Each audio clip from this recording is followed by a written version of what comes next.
Welcome back, Genshin nerds. Lantern Rite is returning. I'm going to be going over the best characters for you to be picking up, especially if you're a new player for Genshin Impact. The newest character from the Lantern Rite Festival that you will be able to choose is Lon Yan, who's going to be a 4-star animal support. She's going to be the first animal shielder that you can utilize. She's going to be able to shield with her elemental skill, and it's going to be based the shield strength off of her attack. Outside of that, the rest of her kit is pretty traditional animo. She's going to have an elemental burst that can group enemies into a couple instances of animo damage. Her passives are going to allow her to scale her damage a little bit more off of elemental mastery. She's going to have the ability to infuse and do bonus damage based off of the elements that she's reacting with, whether it be pyro, hydro, cryo, or electro. At Constellation 0, this is basically the entirety of her kit. Her one new niche is that she is going to be a shield character in that animo slot. So if you're looking for something that can provide you an okay shield, as it does scale with attack, and you want to have that damage resistance interruption rate due to having a shield attached to you, you could go ahead and sort of combine the Viridescent Venerer supporting animo subject with someone like Lon Yan. But outside of the shielding mechanics, she doesn't really have anything that separates her from even old 1.0 characters like Sucrose or Jean for the support of animal types. Chongyun here. Chongyun's a very powerful member of the national team. You may have seen that floating around the internet. He has fallen off a little bit, and we want to talk about that here. He's very good in teams with Bennett as well as Xiangling. A lot of players have used your boy Chongyun in a lot of ways in Genshin, and you can pick him up if you're brand new to the game. You have access to that free Xiangling. You're going to be putting together your first national team with an animo character, maybe a character like XINGQIU, so you can get some freezes off with your Chongyun. But that's mainly where you're going to see Chongyun be good for you. He has fallen off, like I said. You still can shield break with him, but he's been able to be replaced with all these different characters we've got since 3.0 and 4.0. Now, Xiangling is a very amazing character, one of the best DPS characters you can use in Genshin Impact, with her amazing off-field pyro damage with Pyronado, her elemental burst, as well as Guoba.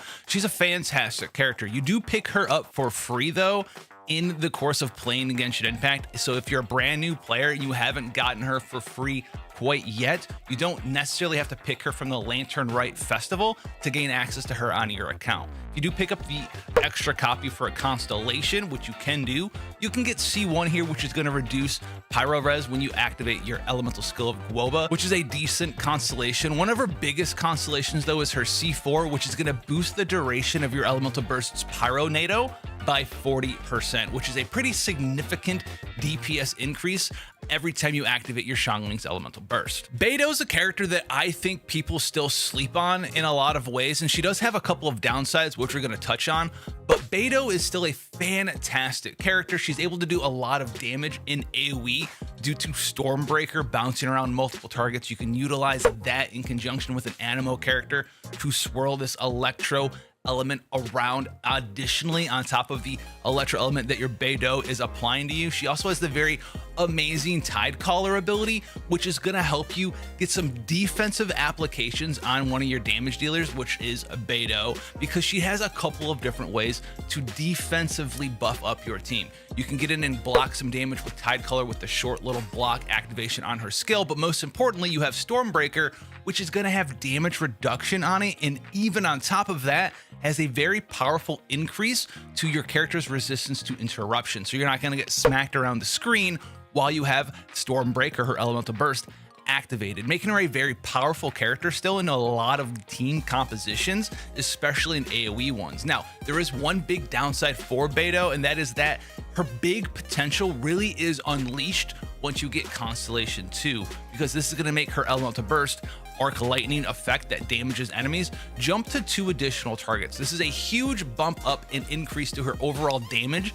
in her focused role of being a sub DPS off-field damage dealer with Stormbreaker. Yunjin's a fantastic character to have access to on your account for a couple of reasons. Now, some of them are non-meta reasons where you can just buff up any character that you want to have fun with if that character is focused on doing normal attack damage because of her amazing elemental burst, the Cliff Breaker's Banner. This is going to set up your normal attack focused character to do even more damage, as it's adding an additional multiplier basically based on Yunjin's defense to that character's normal attacks. And this normal attack added multiplier that Yunjin's applying is going to be buffed up and based on your main DPS's crit chance, crit damage, their damage percent bonuses.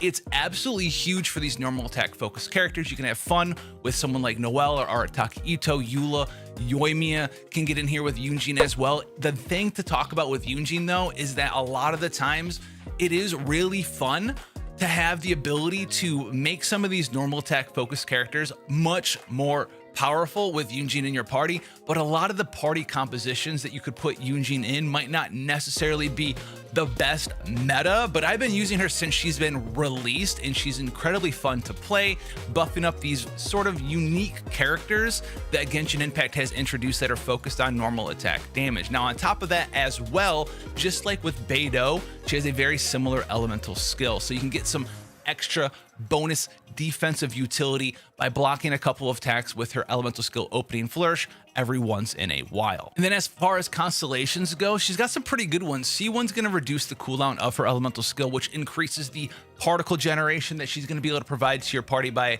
slight amount there. You're going to get some bonus normal attack damage from her Constellation 2. And then C6 is a pretty fun one. It's going to give you normal attack speed increase. And listen, I understand normal attack speed isn't the best stat in Genshin, and a lot of the times it's more flavorful and fun than it is actually good, but being able to make a normal attack speed team with Yunin being part of it is pretty chef's kiss. Sticking with Geo, we actually have access to Ningguang, and Ningguang's a character I've utilized a lot of the time in my gameplay of Genshin Impact. I'm gonna say one thing, she kind of fell off pretty hard, and I almost wasn't going to cover her, but with the inclusion of our fabulous Navia teams being in Genshin Impact, she actually has a pretty awesome and amazing successful team with a Navia focused team, as she's able to be that sub DPS sort of damage dealer, shattering her jade screens with her star shatter, getting all of these awesome effects with her charge attacks in a very short window of time. When you want to take Navia off the field after Navia's done her stuff, you bring in Ningguang. She's going to be applying more Geo, giving you more crystallization reactions for when Navia takes the field once again. And she also is going to do a pretty significant amount of damage with all of her skills, her normals, her charges, her elemental skills, and her elemental bursts all at the same time. She can also buff up Navia's damage by a slight amount with strategic reserve. And then as far as Constellations goes, we're adding damage, and more damage. Now her C1 is going to make her normal attack an AoE, which helps you make her more of a, I don't know, focused DPS character, but it also is going to make her even better in AoE situations, as she is going to be able to not just have her normal attack splash and do damage, but remember, she shoots 2 of these Star Jades per normal attack, and they will both be AoE damage, and if 2 enemies are standing next to each other, they will both explode for AoE damage and hit each other as well. So C1 is actually a fantastic constellation for your Ningguang, and then C6 is also a big one here, because it's going to give Star Shatter 7 more Jades, which if you go and look, is going to increase the damage by a pretty significant amount. You're going to get bonus damage per Jade added to your elemental burst, making Ningguang not the craziest pickup, but if you're a Navia lover and you've been having fun with Navia and you don't have access to Ningguang, she could be someone that you could pick up as well. Now YAOYAO, come here real quick. If you're a brand new player to Genshin Impact, this is probably the character that you're going to want to pick up. She's a Dendro healer, which opens you up to making a lot of really good Hyper Bloom teams in a very versatile manner. You're gonna have your healer slot for your party already taken care of with YAOYAO, and she's going to have the very important ability to apply the Dendro element to a bunch of different enemies around you with both her elemental skill as well as her elemental burst. She's going to be so flexible and good for these Hyper Bloom teams. As a new player, you should definitely pick her up, and if you want to see more stuff on free-to-play Hyper Bloom teams, check out the channel. I'll put the link to the description of these Hyper Bloom teams down below for you. Very easy to build, 4-star characters only. YAOYAO is going to be a fantastic one to help you start that Hyper Bloom team up. You can also use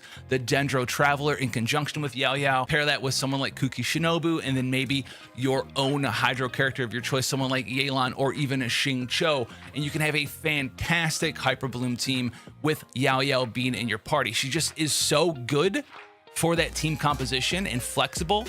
I can't say enough good things about this character. If you're a veteran of Genshin Impact, you already have all the other Lantern Rite characters, you have their good constellations, you already know what you're doing. I'm not sure why you're on this video. Thanks for watching though. But Gaming's gonna be a not so versatile character, as he is basically based around this plunging attack gameplay style, filled with his elemental skill and elemental burst as well. If you picked up and have access to Cloud Retainer, they make a very fun team to use together. But Gaming is someone that if you don't have access to him, you can pick him up, you can have fun with him. He's going to be able to sort of use this Fontaine mechanic that's been introduced with losing and gaining access to HP and the bonuses that go with that. Is he the best thing of all time? No, but he's very fun to play. Just know that if you're picking him up, your team limitations with him are going to be pretty high. He's not the most flexible character to make good teams with him, but you're gonna have a pretty fun time playing him. So with that being said, let me know who you're gonna pick as a new player in Genshin Impact returning, and let me know why it's gonna be YAOYAO.